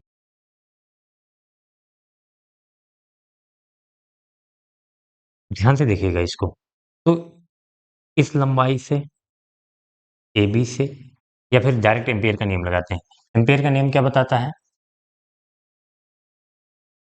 एम्पियर का नियम क्या बताता है कि हमारे पास जो चुंबकीय फ्लक्स होता है बी डॉट डी एल, या फिर चुंबकीय फ्लक्स नहीं, सॉरी, चुंबकीय फ्लक्स मत बोलना है यहाँ पर, B dot D L equal to mu naught I in, इस लूप के अंदर, एम्पियर लूप के अंदर जो जितने करंट, कितना करंट फ्लो हो रहा है, वो करंट की वैल्यू इंटू म्यू नॉट, ये होता है एम्पियर नियम। लाइन लाइन इसको क्या बोलते हैं? Line integral of magnetic field equal to mu naught N I, mu naught I, ठीक है। तो अब यहाँ पे लगाते हैं इसको। देखो हम कई पार्ट में करेंगे, क्योंकि यहाँ पे हमने जो लिया है लूप अपना, वो स्क्वायर फॉर्म में या फिर रेक्टेंगुलर फॉर्म में लिया है, तो इसको हम कई पार्ट में ब्रेक कर लेते हैं तो ज़्यादा आसानी हो जाती है। इसमें ए बी सी डी में, या फिर ऐसे लिखो पूरा ए बी सी डी यहाँ लिख दे रहे हैं, ए बी सी डी ये ऊपर वाले के लिए। अब इसको पार्ट में ब्रेक कर लेते हैं। पहले किस में निकालेंगे, ए बी में, फिर प्लस बी सी में निकाल लेंगे, बी सी में बी डॉट डी एल, फिर प्लस इसको सी डी बोल दो, या डी सी बोलोगे तो फिर सी डी बोलोगे तो माइनस में आ जाएगा, फिर सी डी बोल देते हैं। और अगर प्लस बाद में कर लेंगे, सी डी कहाँ से कहाँ तक, बी डॉट डी एल। फिर अभी एक बचा हुआ है D A, B dot D L two naught I inside. बताओ इतने बात समझ में आए? क्या किया, एम्पियर का नियम क्या होता है, B dot D L, Ampere नियम पता होना चाहिए ना, ये तो है एम्पियर का नियम। एम्पियर का अगर नहीं समझ में आता है, एक दो बार देखिएगा वीडियो, बहुत सीक्वेंस से समझाता हूँ। अब ए बी में देखिए, ए बी में क्या, बी डॉट डी एल क्या हो जाएगा, जीरो होगा कि नहीं? क्यों जीरो हो जाएगा, क्योंकि बाहर तो चुंबकीय क्षेत्र जीरो है। अगर बी ही जीरो है तो ये बी डॉट डी लो जीरो हो जाएगा। क्यों, यहाँ पे लिख दे रहा हूँ, क्योंकि बी बराबर जीरो बाहर, ठीक है, अब बाहर बी बराबर जीरो, इतना समझिए आप। फिर बीसी में देखिए, बीसी, अच्छा चुंबकीय क्षेत्र किधर से किधर था, यहाँ पे हमने साउथ नॉर्थ इधर लिया था ना, तो इस दिशा में था ना, ऐसे। चलो एक लाइन बना दे रहा हूँ मैं बस चुंबकीय क्षेत्र का। बीसी यहाँ तक तो कुछ नहीं है, लेकिन यहाँ पर है चुंबकीय क्षेत्र इतनी दूर में, और इतनी दूर में जो है ना, ये देखिए ये लेंथ की डायरेक्शन एल लेंथ है इसकी, सॉरी की जो है एम्पियर लूप की, ये सब एल लेंथ का स्क्वायर हमने माना, स्क्वायर एल ए भी है, एल ए भी है, एल ए भी। तो यहाँ पे जब देखेंगे तो चुंबकीय क्षेत्र इधर है और एल के बीच में कोण कितना है, 90 डिग्री। तो जब हम इसको ओपन करेंगे, डॉट प्रोडक्ट है तो cos थीटा था, बी डी एल कॉस 90 आएगा, cos 90 की वैल्यू जीरो हो जाएगी, तो ओवरऑल ये पार्ट जीरो हो जाएगा। क्यों जीरो हो जाएगा, क्योंकि क्योंकि थीटा बराबर जीरो, ठीक है। इसके बारे में, फिगर के बारे में आप थोड़ा बहुत लिखना भी पड़ेगा एग्जाम में। फिर सी डी पे आते हैं। सी डी में ध्यान से देखिए, लंबाई भी इसी डायरेक्शन में है और चुंबकीय क्षेत्र भी। सी डी हमने लिया है तो सी से डी की तरफ जाएंगे तो ये हो जाएगा। अब है तो इसकी डायरेक्शन में, तो ओवरऑल हम इसको लिखेंगे और अभी अलग से कैलकुलेट करेंगे। सी डी या फिर कर दो बी डी एल, देखो चुंबकीय क्षेत्र इधर है और हमारी लंबाई इधर है, तो बी डी एल दोनों के बीच कितने एंगल आ जाएगा, 180 degree, B D L cos 180, दोनों विपरीत दिशा में है, plus plus B D L, अच्छा ये किस में था, सी डी के बाद डी ए, सॉरी यहाँ पे डी ए लिखना भूल गए, तो डी ए, डी ए में भी वही कंडीशन है, एल इधर है, चुंबकीय क्षेत्र इधर है, दोनों के बीच 90 डिग्री है, तो B D L cos 90, cos 90 की वैल्यू जीरो, तो ये भी जीरो, क्योंकि थीटा बराबर जीरो है, तो ये आ जाएगा जीरो। बस इसको मैं फिर से देखो, ये तीनों जीरो हो गए, ये वाला बचा हमारे पास, तो इसको मैं लिख रहा हूँ बी डी एल कॉस 180 बराबर म्यू नॉट आई। बताओ, ये वाला पार्ट जीरो हो गया, ये वाला जीरो हो गया, ये वाला सी डी हमें कैलकुलेट करना है, ये जीरो हो गया, बराबर mu naught I inside. Cos 180 की वैल्यू -1, तो -1 बाहर आ जाएगा। चुंबकीय क्षेत्र अंदर कांस्टेंट है, नियत है, ये बात हम यहाँ पे डिस्कस कर चुके हैं, तो बी बाहर आ जाएगा। और डीएल का इंटीग्रेशन क्या हो जाएगा, चलिए माइनस कॉस 180 माइनस बाहर लगा लेते हैं, डीएल का इंटीग्रेशन हो जाएगा एल बराबर म्यू नॉट आई इनसाइड। यहाँ तक अगर समझ में आ गया तो बस अब आसान काम बचा हुआ है, हमें लूप के अंदर, एम्पियर लूप के अंदर कितना करंट बचा है, कितना करंट फ्लो हो रहा है वही निकालना। तो हमने क्या माना है, एकांक एकांक लंबाई में कितने फेरे हैं, एकांक लंबाई में कितने फेरों की संख्या है, एन, एकांक लंबाई में एन फेरे हैं, ठीक है। तो एल लंबाई में कितने हो जाएंगे, एल लंबाई में कितने फेरे हो जाएंगे, एन इंटू एल फेरे हो जाएंगे। बताओ, ध्यान से समझना है, यूनिटरी लॉ है और कुछ नहीं है। और एक फेरे में कितना करंट है, आई, एक फेरे में धारा बराबर कितनी है, आई। तो एन इंटू एल फेरे में धारा कितनी हो जाएगी, एन इंटू एल फेरों में धारा बराबर कितनी हो जाएगी, एन एल आई। ध्यान से एक बार फिर से देखिए, समझ में आ जाएगा। Oh battery low. चलिए, तो यहाँ पे रखिए आई इनसाइड के minus B L equal to mu naught N L I. L से एल कैंसिल हो जाएगा। अगर हम सिर्फ मैग्नीट्यूड ले लें तो ये माइनस हटा देंगे। परिमाण लेने पर सिर्फ सिर्फ परिमाण परिमाण लेने पर, अगर आपने इधर लूप लिया डीसी लिया होता तो अभी प्लस में आ जाता। ठीक है, तो कंफ्यूज मत होना कि यहाँ पे माइनस आपने हो सकता है प्लस वाला किया हो। यहाँ पे माइनस कैसे आ गया, म्यू नॉट एन आई। दिशा जो है ना अलग थी। यह है चुंबकीय क्षेत्र का मान। ठीक है, चलिए नेक्स्ट क्वेश्चन पे चलते हैं।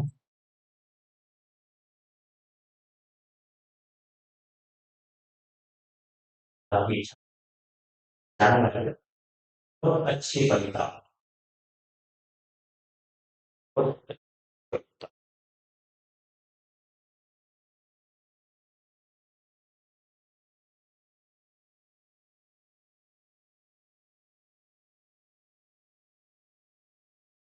हम्म, हम्म, हम्म, हम्म, हम्म, तो कट भी तो नेक्स्ट क्वेश्चन है, क्वेश्चन नंबर 4 का घ वाला पार्ट। 1 मीटर लंबी धातु की क्षण उसके एक सिरे से जाने वाले अभिलंबवत अक्ष के परितः 400 रेडियन प्रति सेकंड के कोणीय वेग से घूर्णन कर रही है। क्षण का दूसरा सिरा एक धातु के वलय से संपर्कित है। अक्ष के अनुदिश चुंबकीय क्षेत्र 0.5 टेस्ला है। वलय तथा अक्ष के बीच प्रेरित विद्युत वाहक बल की गणना कीजिए। तो ये क्वेश्चन जो है, पहले मैं कॉन्सेप्ट बता देता हूँ, फिर ये न्यूमेरिकल करते हैं। मान लीजिए कोई धातु की क्षण है, ठीक है, और ये किसी चुंबकीय क्षेत्र में रखी हुई है। यहाँ पर अच्छी इसको फिक्स कर दिया गया है और इसको ऐसे घुमाया जा रहा है। अच्छा, मान लीजिए इसके अंदर की तरफ, ठीक है, तो ऐसे घुमाया जा रहा है। कैसे घुमाएंगे, यहाँ पे अच्छी फिक्स कर दिया है, इसको ऐसे घुमाया जा रहा है। कितने कोणीय वेग से, कितना कोणीय वेग दिया, 400 रेडियन पर सेकेंड। समझ में आया? ये ऐसे क्षण है, घुमाया कैसे जा रही है, इसका अक्ष कैसे है, यहाँ पे हमने फिक्स कर दिया ऐसे अक्ष। ठीक है, इसको ऐसे घुमाया जा रहा है। ये हो गया, जैसे मान लीजिए ये वाला अक्ष हो गया और यहाँ पर ये वाला रॉड हो गया, तो ये इसको ऐसे घुमाया जा रहा है। और चुंबकीय क्षेत्र भी दिया है, वलय से संपर्कित है अ, अक्ष के अनुदिश चुंबकीय क्षेत्र, अक्ष के अनुदिश। देखिए ये अक्ष था और ये हमने रॉड माना था अक्ष के अनुदिश, चाहे अंदर की तरफ मान लो चाहे बाहर की तरफ मान लो। तो मैंने अंदर की तरफ मान लेता हूं, मैं अंदर की तरफ क्रॉस से रिप्रेजेंट करते हैं ना, तो ये हो जाएगा आपका चुंबकीय क्षेत्र। ये कितना 0.5 टेस्ला दिया गया है और ओमेगा 400 रेडियन पर सेकंड दिया है। और कुछ दिया है, इसकी तार क्षण की लंबाई दी गई, एल कितना दिया है, 1 मीटर। तो सीधा सीधा फार्मूला होता है इसके लिए, मैं बता दे रहा हूँ कितना प्रेरित विद्युत वाहक बल होगा। ई से लिखो या फिर वी से, कुछ लोग लिखते हैं half I, sorry half I कहाँ थे मुझे, V omega L square, half V omega L square, ये होता है फार्मूला। अब इसका डेरिवेशन तो यहाँ पे नहीं करना है हमें, अगर किसी क्वेश्चन में पूछेगा तो करेंगे जरूर। बस आप फार्मूला याद रखिए, तो सीधा सीधा फार्मूला लगा दे, वी दिया है, ओमेगा दिया है, आपको एल दिया है, इक्वल टू कितना हो जाएगा, हाफ वी, वी कितना है 0.5 इंटू ओमेगा कितना दिया है 400 और एल स्क्वायर यानी कि एक का स्क्वायर, तो 0.5/2 ये कितना हो जाएगा, अरे 0.5 का मतलब क्या होता है 1/2, तो ये 1/2 इंटू टू तो हो जाएगा 1/4, या फिर आप ऐसे कर लो, तो 2 से काटो 200 हो गए, 200, इसको 0.5 से 200 गुणे 5 करोगे तो 1000 आएगा, एक अंक पे दशमलव लगा दोगे तो 100 हो जाएगा, एक का स्क्वायर तो एक ही, तो 100 वोल्ट है पूरा पूरा। ठीक है, बस इतना ही है इस क्वेश्चन में। फार्मूला याद रखना, हाफ वी होगा एल स्क्वायर, अगर किसी रॉड को कोणीय वेग से घुमाया जा रहा है। चलिए नेक्स्ट क्वेश्चन देखते हैं। चलिए नेक्स्ट क्वेश्चन है 4 का 5वां पार्ट, अंगा वाला पार्ट, लास्ट पार्ट है ये। ठीक है, तो इसको करते हैं, पतले लेंसों के लिए लेंस मेकर सूत्र प्राप्त कीजिए। तो लेंस मेकर फार्मूला क्या होता है, एक बार मैं लिख दे रहा हूँ ताकि आपको कोई दिक्कत ना हो। 1/f इक्वल टू, अब यहाँ पे मैं लिखता हूँ एन एल माइनस वन, इसको इंटू 1/r1 -1/। एन एल क्या है? ये लेंस का अपवर्तनांक होता है। कुछ लोग अपवर्तनांक को म्यू से लिखते हैं, कुछ लोग एन से लिखते हैं, तो मैं एन से लिखता हूँ। ठीक है, और एल लिखा है तो लेंस का, और अगर यहाँ पे एम लिखा हुआ है एन एम तो वो मीडियम का हो जाएगा। तो सबसे पहले आपको अपवर्तन वाला फार्मूला याद होना चाहिए, गोलीय अपवर्तन वाला फार्मूला क्या था? ये दो फार्मूले याद अपवर्तन वाला फार्मूला याद होगा तभी आप ये कर पाएंगे ना। तो अपवर्तन का फार्मूला था N L by V minus N M by U to N L minus N M by R. ये फार्मूला पता होना चाहिए, क्योंकि अभी अगर इसका भी डेरिवेशन करेंगे, इसका भी डेरिवेशन, तो बहुत बड़ा हो जाएगा। तो हमें इसको बताना लेंस मेकर फार्मूला यही है। ये कौन सा फार्मूला है? लेंस मेकर सूत्र है ना। तो इसी को प्रूफ करना है। अब कैसे करेंगे ध्यान से देखिए, पहले लेंस ही बना लेते हैं। एक लेंस हो गया, हमने उत्तल लेंस लिया है ना, उत्तल लेंस ले लिया है। इसकी त्रिज्या जो पहले वाली है इसकी R1 बोल दें, इसकी R2 बोल दें। ठीक है, अब मान लीजिए यहाँ से कोई वस्तु रखी है, यहाँ से आपतित किरण ऐसे आ रही है, इस सतह पर पड़ेगी। अच्छा, ये लेंस का अपवर्तनांक मैंने एन एल कर दिया है, और यहाँ पे जो आसपास मीडियम है, माध्यम है, उसको एन एम कर दिया है। ये -1 जब आएगा, जब इसको हम एयर मान लेंगे, हवा मान लेंगे, और 1 कर देंगे, अभी लास्ट में करेंगे इसको। तो क्या होगा? यहाँ से अपवर्तन होगा, भी दो सतह होगी, फर्स्ट सतह, और ये हो गई सेकेंड सतह, सेकेंड सतह। अब होगा क्या? पहले मैं डायग्राम कंप्लीट कर, यहाँ से अपवर्तन होगा, सघन से विरल में जा रही है, तो थोड़ा सा लेंस की तरफ झुकेगी, या फिर आप ऐसे जैसे भी बनाना हो आपको बना लो। ठीक है, यहाँ पे आ गई। अब यहाँ पे विरल से सघन तो भी जो है अभिलंब की तरफ झुकेगी आपतित किरण। ओवरऑल अंतिम प्रतिबिंब, अगर ये वाला सतह ना होता तो ये सीधे मान लो पीछे कांच ही होता, तो ये यहाँ पे जाता है ऐसे सीधे। इसको हम बोलते हैं V dash, sorry I dash. पहला प्रतिबिंब बनता है और इसकी दूरी को हम लिखते हैं वी डैश से। कि अब यहाँ पे फिर और मुड़ जाता है, तो अंतिम प्रतिबिंब जो होता है, फाइनल हमारा इमेज यहीं पे बनता है, और वो कितनी दूरी पर बनता है? अब ध्यान से देखिए, अगर पहली सतह होती सिर्फ, तो उसका प्रतिबिंब यहाँ बनता। यहाँ से एक बार अपवर्तन हो चुका है, तो दूसरी वाली सतह के लिए ये जो प्रतिबिंब है वो आभासी वस्तु का काम करेगा। ध्यान दीजिएगा, दूसरी सतह के लिए, पहली सतह के लिए तो ठीक है, पहली सतह के लिए ये वस्तु की दूरी हो गई u। ठीक है, और प्रतिबिंब की दूरी पहली सतह के लिए v डैश। यहाँ प्रतिबिंब बनता अगर ये दूसरी सतह न होती तो। दूसरी सतह के लिए ये वाला प्रतिबिंब जो आई डैश इससे बन रहा है, वो इसके लिए वस्तु का काम करेगा, तो इसके लिए दूसरी सतह के लिए वस्तु u नहीं लिखेंगे, v डैश लिखेंगे। ठीक है, अब अगर आप इतनी बात समझ गए हैं, तो दोनों सतह के लिए हमें ये फार्मूला लगा देना है, बस आ जाएगा। तो फर्स्ट सतह के लिए ध्यान से देखिएगा, सतह के लिए,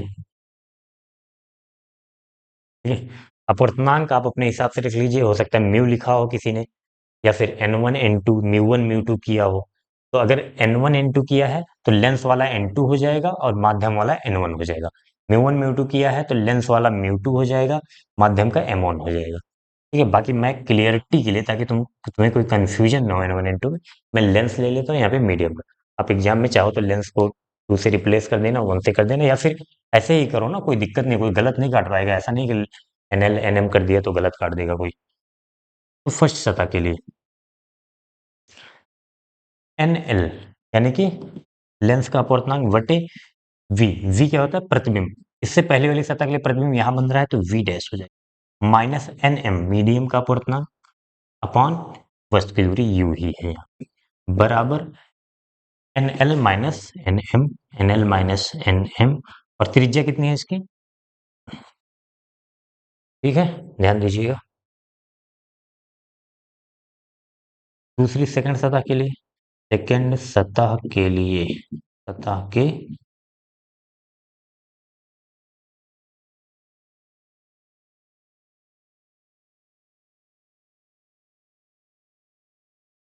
दूसरी एन एल क्या है इस बार जो है? अच्छा, एन एल यहां से जब लिखेंगे ना, तो अब इस बार दूसरी के लिए जिस माध्यम में प्रकाश की किरण जाती है और जिस माध्यम से प्रकाश की किरण आती है। अगर थोड़ा सा क्लियरिटी, NL क्या है या फिर N2 जो आप लिखते हैं क्या है, जिस माध्यम में, और क्लियरिटी में इसमें कंफ्यूजन होते हैं आप लोग, जिस माध्यम में प्रकाश की किरण कहीं भी अपवर्तन हो रहा है तो ये जो NL है या फिर N2 N1 जो आप लिखते हैं, जिस माध्यम में प्रकाश की किरण किरण जाती है, और N1 क्या होता है, जिस माध्यम में प्रकाश की किरण आती है, किस माध्यम से, सॉरी, किस माध्यम से प्रकाश आता है, लिख दो बस, ये आपको याद रखना है। तो देखिए ध्यान से, NL कहाँ पे किस में जा रहा था, लेंस में जा रहा था, अभी हम यहाँ के लिए बात कर रहे हैं, ठीक है। तो यहाँ पर लिखा है N2 की जगह पे N1 जो आप लोग देखते हो, कहाँ से आ रहा है, इस मीडियम NM से आ रहा है। अब दूसरे वाले के लिए कहाँ पे जा रहा है, NM में जा रहा है। यहाँ से जब अपवर्तन हो रहा है तो NM में जा रहा है ना, तो NM बाई, इसके लिए प्रतिबिंब कहाँ बन रहा है, दूसरी सतह से, ये V पर बनता है, V माइनस कहाँ से आ रहा है, लेंस में से आ रहा है, तो ये हो जाएगा NL अपॉन, इसके लिए वस्तु कित कहाँ पे है, I डैश V डैश पे, बराबर क्या करेंगे, NM माइनस, यहाँ पे यहाँ वाला माइनस यहाँ वाला, NM minus L upon R, ठीक रहेगा। इसको इक्वेशन फर्स्ट बोल दो, इसको इक्वेशन सेकंड। इतनी बात समझ में आ गई, यही दोनों अगर आप सही से लगा लेंगे। अब और एक जगह कंफ्यूज होते हैं, R1 R2 में कभी साइन रखने लगे, तो यहाँ पे साइन वगैरह नहीं देखना है, ठीक है। इसमें जो ये फार्मूला बनाया गया है वो साइन के साथ बनाया गया है, तो इसमें साइन के बारे में सोचना भी नहीं है। अब क्या करेंगे, समीकरण 1 प्लस समीकरण 2 कर देंगे। अब अगर 2 1 में करना चाहते हैं तो रिप्लेस कर लीजिएगा, दोनों को जोड़ेंगे, ध्यान से देखिए, NL बाई वी डैश यहाँ है, NL by V dash minus का यहाँ है, तो दोनों कैंसिल हो जाएंगे, ठीक है। क्या बचेगा, NM by V minus NM by U, बाएं बच में क्या बचेगा, NM by V minus NM by U, बराबर इन दोनों को जोड़िए, NL minus NM by R1 plus, अच्छा यहाँ पे देखिए NL माइनस NM है, यहाँ NM माइनस NL है, तो अगर हम इसमें से माइनस कॉमन ले लें, इसमें से माइनस कॉमन ले लें तो माइनस बाहर आ जाएगा, ये भी NL माइनस NM हो जाएगा कि नहीं, बताइए। अगर इसमें से माइनस कॉमन ले लें, यहीं पे लिख दूं मैं, NM by V minus NL by V dash equal to NL minus common ले लिया, तो ये क्या हो जाएगा, ये माइनस हो जाएगा, ये प्लस का हो जाएगा, तो NL minus NM upon R2, दिख रहा है यहाँ तक। तो जोड़ेंगे तो प्लस ये माइनस हो जाएगा यहाँ पे, ठीक है। क्यों कर रहे हैं, ताकि दोनों सेम हो जाए, कॉमन ले लें हम, NL माइनस NM, देखिए यहाँ NL माइनस M था, यहाँ NL माइनस NM हो गया बाई R2, ठीक है। तो NM कॉमन लीजिए यहाँ से, NM कॉमन लिया यहाँ से, तो 1 by V minus 1 by U आ गया, और यहाँ से क्या कॉमन लेंगे, NL माइनस NM कॉमन लेंगे, तो क्या बचेगा यहाँ, 1 by R1 minus 1 by NM इधर ले जाएंगे, 1 बाई वी, या फिर ऐसे कर दो, माना N, या फिर वायु के लिए, जब माध्यम वायु हो, माध्यम वायु का मतलब इसके लेंस के दोनों तरफ वायु है, हवा है, माध्यम वायु हो, तो NM बराबर कितना हो जाएगा, 1 हो जाएगा। हवा का अपवर्तनांक कितना होता है, 1 होता है, यहाँ पे 1 रख देंगे, तो इधर क्या बचेगा, 1 by V minus 1 by U equal to NL minus NM, sorry 1 हो जाएगा, NM 1 हो जाएगा, into 1 by R1 minus 1 by, सुनिए, अब एक कंडीशन लगाते हैं कि अगर, कंडीशन ये है कि अगर हमारा वस्तु यू, यहीं पे लगा दें, ध्यान से देखिए, इफ यू बराबर इन्फिनिटी, अगर वस्तु अनंत पे रखी हो तो प्रतिबिंब कहाँ बनता है? फोकस पर। ये पता होगा सबको। तो v बराबर f फोकस पे बनता है। तो रखिए 1/v की जगह पे f लग दिए, 1/इंफिनिटी, इंफिनिटी 1/u की जगह पे अनंत रखेंगे, 1/इंफिनिटी होता है 0, ये 0 हो जाएगा। इधर क्या बचेगा? nl minus 1 into 1/r1 minus 1/r2। दिख रहा है कि नहीं ये बताओ? दिख रहा। ये हो गया आपका प्रूफ, लेंस मेकर फार्मूला। ठीक है, तो उम्मीद करता हूँ आपको ये समझ में आ गया। अगर एनएल एनएम में आपको कंफ्यूजन हो सकता है, आपके स्कूल में टीचर ने या कोचिंग में N1 N2 या म्यू वन म्यू टू करके किया हो, तो सिंपल सा एनएल की जगह पे आपको N2 रखना है और एनएम की जगह पे 1 रखना है। ये वाला फार्मूला लगाते समय आप ध्यान रखिए, यहाँ पे N2 यहाँ पे N1 कर दीजिए। और N2 क्या है? जैसे पहली सतह के लिए जब हम लगा रहे थे, तो जिस माध्यम में प्रकाश की किरण जा रही थी, जो प्रकाश की किरण लेंस में जा रही थी, यहाँ पे NL रखा। और N1 क्या है? जिस माध्यम से प्रकाश यहाँ से मीडियम से आ रही थी, तो यहाँ पे NM रखा, बस L माइनस NM। इस बात को ध्यान रखेंगे। ये पॉइंट अगर आपको ध्यान रखेंगे तो गलती नहीं होगी कोई। यहीं पे गलती होती थी, N1 N2 या फिर कोई वैल्यू दे दे, कभी कभी कोई वैल्यू दे देता है ना, यहाँ पे एनएम और एनएल की वैल्यू, N1 N2 की वैल्यू दे दिया, तो भी बहुत कंफ्यूजन होता। तो अगर ये दोनों दो लाइन आपको याद रहेगा तो न्यूमेरिकल आ जाएगा, तो भी कोई कंफ्यूजन नहीं होगा। ठीक है, चलिए नेक्स्ट वीडियो में मिलते हैं, अगला पार्ट करेंगे क्वेश्चन नंबर 5 से।